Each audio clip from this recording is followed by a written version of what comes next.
네, 안녕하십니까. 이번 사료를 중심으로 본 백제와 외의 교류 관계 발표회 수업에서 진행자 역할을 맡은 사학과 6학번 정한서입니다. 반갑습니다. 네, 저희 수업에서는 저번 시간에 칠지도가 조공품이었는지 하사품이었는지와 칠지도가 전해진 연대에 대해 논의해봤는데, 그 결과 칠지도는 조공품도 하사품도 아닌 양국의 우호관계를 상징하기 위한 물품 또는 우호관계 증진을 위한 물품이었다는 것과, 칠지도가 전해진 연대는 4세기 후반 이후일 것이라고 결론을 내렸습니다.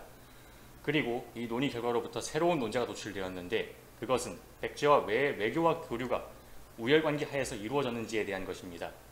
이번 시간 저희 수업에서는 이 새로운 논제를 백제와 외 양국의 사료를 비교하고 분석함으로써 논의한 바를 수업을 들어주시는 분들과 함께 공유하고자 하는 바입니다. 그렇다면 먼저 각각 백제와 외의 상호교류에 대한 사료를 백제가 외로부터 군사를 지원받은 사실에 관련된 사료와 외가 백제로부터 선진 문물을 받아들인 사실에 관련된 사료를 분석해 주신 저희 조의 두 분의 결과와 두 분이 생각하는 논제에 대한 의견을 한번 들어보고 정리하는 시간을 갖도록 하겠습니다. 백제가 외로부터 군사를 받아들인 사실과 관련된 사료를 분석해 주신 도서현 학우께서 먼저 발언해 주시기 바랍니다.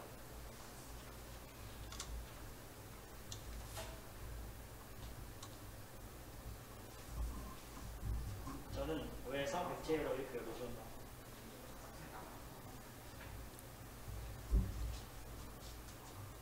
외에서 백제로의 교류 중 화면에 나오게.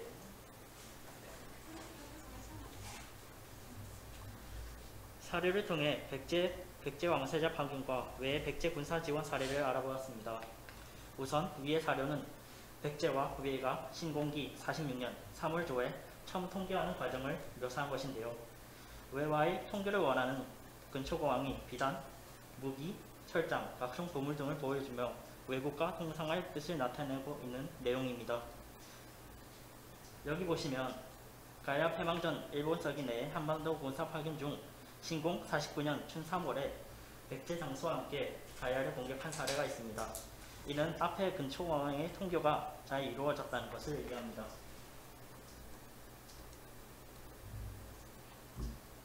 더욱이 이 관계토대왕 비문을 토대로 백제로서는 외가 지닌 군사적 잠재력을 이끌어내기 위해 자신들이 지닌 선진 문물의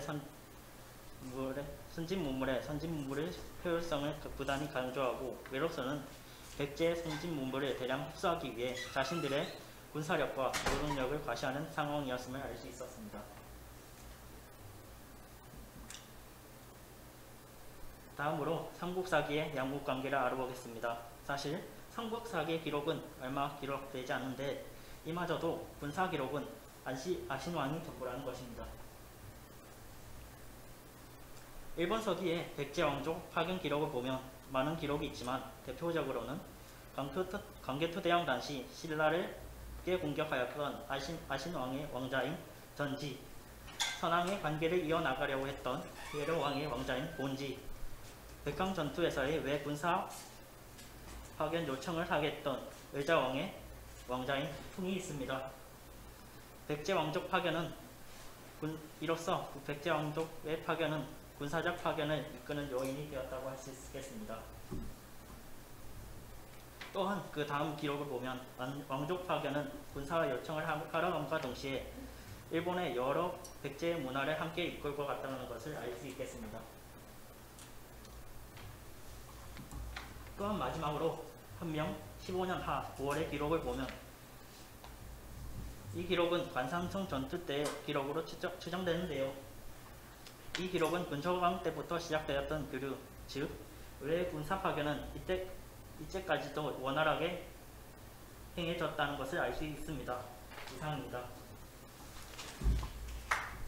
네, 첫 번째로 발언해 주신 도서현 학우의 의견은 백제는 외의 군사력이 필요하여 수시로 외와 교류하고자 했으며, 그것을 위해 왕족을 외에 파견하고 자국이 가진 선진 문물, 예를 들어 유교와 불교 등의 기대 효과에 대해 강조했으며, 주로 외에 파견한 백제의 왕족을 통해 그것을 전래해 주었고, 이러한 백제의 외교적 활동 덕에 외는 백제가 필요로 하는 군사를 보내주었으며, 백제가 고구려, 신라와 전투를 치르는 데 도움을 주었다. 그리고 이 모든 사실은 백제와 외 양측의 사료뿐만 아니라 고구려의 사료인 광개토 대왕 능비서도 확인이 가능한 증명된 사실이다 라고 정리해 볼 수 있을 것 같은데 동의하시나요? 네. 그렇다면 이제 다음으로 외가 백제로부터 선진 문물을 받아들인 사실과 관련된 사료를 분석해 주신 장성원 학우께서 발언해 주시면 감사하겠습니다.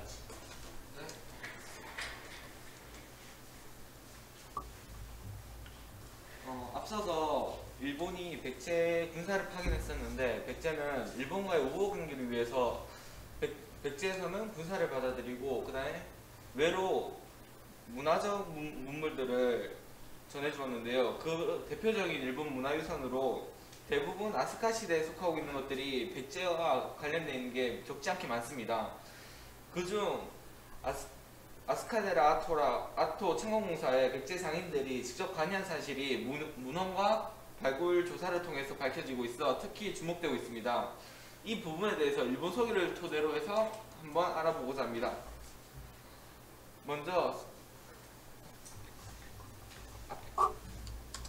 먼저 성황 시기를 볼 건데요. 성황 시기에 일본의 불교가 전래되면서 불상, 경승, 승려 등이 함께 전하여졌고 이후 아스카데라의 준공이 위도강 시기에 대부분 진행이 됩니다. 위도강 24년에는 경론과 함께 율사, 선사, 비구니, 주금사, 조불공, 조사공, 6인을 보내 나니와의 오와케 오기미의 사에 두었습니다. 그리고 위도강 1년에는 도심 등 7인과 다메 등 9인이 함께 교체되었다는 사실도 드러났습니다. 그리고 31년에는 백제로부터 녹심신의 미륵석상 항구와 자백년은 불상 항구를 가지고 왔으며 시바다 치도가 소가노 마코에게 사리를 환상하였다는 자료도 나와 있습니다. 이어 32년에는 소가노 마코는 대야구의 북쪽에 탑을 세웠고 대업회를 열어 시바다 치도에게서 받은 불사리를 탑 기둥에 저장하였다고 하였습니다. 그리고 이어 위도강 34년에는 젠신이들이 소가노 마코에게 백제에 가서 개법을 배우고 싶다고 요청하라는 이야기도 나왔다고 합니다. 이후 아스카데라카 창건 과정 중에서 백제에 파견된 사람들은 앞에 보시는 것처럼 관리, 승려, 사공, 노방박사, 와박사, 화공 등 여러 분야의 직종을 가진 사람들이 파견되었는데요. 여기에 대표적으로 승려 해총과 용조율사가 있고 노방박사, 장덕, 백내춘이 있습니다. 파견된 사람들 중에서는 지금 보시는 것 같이 별칭을 얻은 사람들이 몇 분 계시는데 이는 백제 아스카데라카 창건 과정에서 백제인들이 많은 영향을 주었기 때문에 저런 별칭들도 생겼다고 생각하고 있습니다. 이후 이제 진행된 아스카데라 창건 과정에서는 위도강 35년에 아스카데라카 조영을 시작하게 되었으며 39년에 금당과 회랑공사를 시작하였고 그리고 40년에는 불사리를 신초석에 안치하여서 탑에 찰주를 세웠으며 44년에는 아스카데라가 완공이 되었다 합니다. 그리고 이어서는 무왕 시기로 넘어가게 되는데요. 무왕 시기에는 동수의 장육불상과 협시를 제조하기 시작하였고 이는 7년에 장육불상이 완공되어 금당에 안치되었다고 합니다. 아스카 문화는 불교를 기반하고 있는 문화로서 그 불교가 백제로부터 전래되었고 이후 정착 전개 과정에 있어서 백제의 역할이 매우 컸다는 것 또한 사실입니다. 때문에 백제 불교가 매우 중요한 역할을 했다는 점을 충분히 높이 평가할 수 있다고 생각합니다. 불교 이외에도 학문, 예술, 기술 등의 다양한 백제 문화가 일본 고대 문화에 크게 발전에 기여했다는 것 또한 잘 알려진 사실입니다. 이상입니다. 네, 두 번째로 발언해 주신 장성원 학우의 의견은 백제는 외에게서 군사를 얻어내기 위해 여러 선진 문물을 전해줬는데 그 사실은 대표적으로 아스카테라의 창건 공사와 관련된 일본 측의 사료를 통해 확인이 가능하고 대표적인 일본 측 사료인 일본 서기에는 백제가 외에게 불교를 전해줬을 뿐 아니라 아스카테라의 창건에 필요한 다방면의 인재들을 파견했음이 기록되어 있고 이외에도 백제는 학문과 예술, 선진기술 등 여러 문물을 외에 전해주어 다방면의 외에 문화 수준 향상에 크게 기여했다 라고 정리해 볼 수 있을 것 같은데 동의하시나요? 네, 동의합니다. 네, 이렇게 두 분의 소중한 발언 잘 들었습니다. 감사합니다. 그렇다면 이제 두 분의 발언을 종합하여 정리하고 이번 논제의 결론을 내보도록 하겠습니다.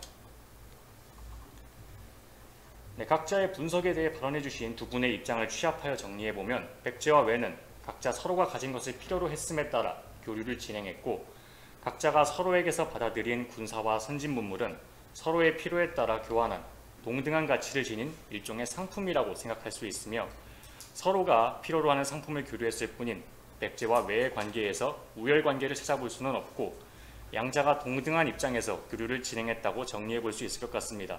이 정리에 두 발표자분 모두 동의하시나요?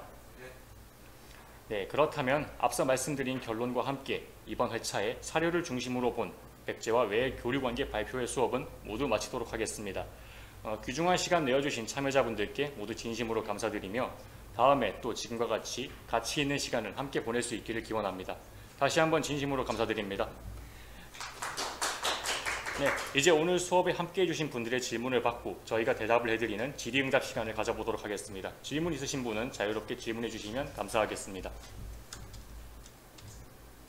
네, 참고 문헌은 이와 같습니다.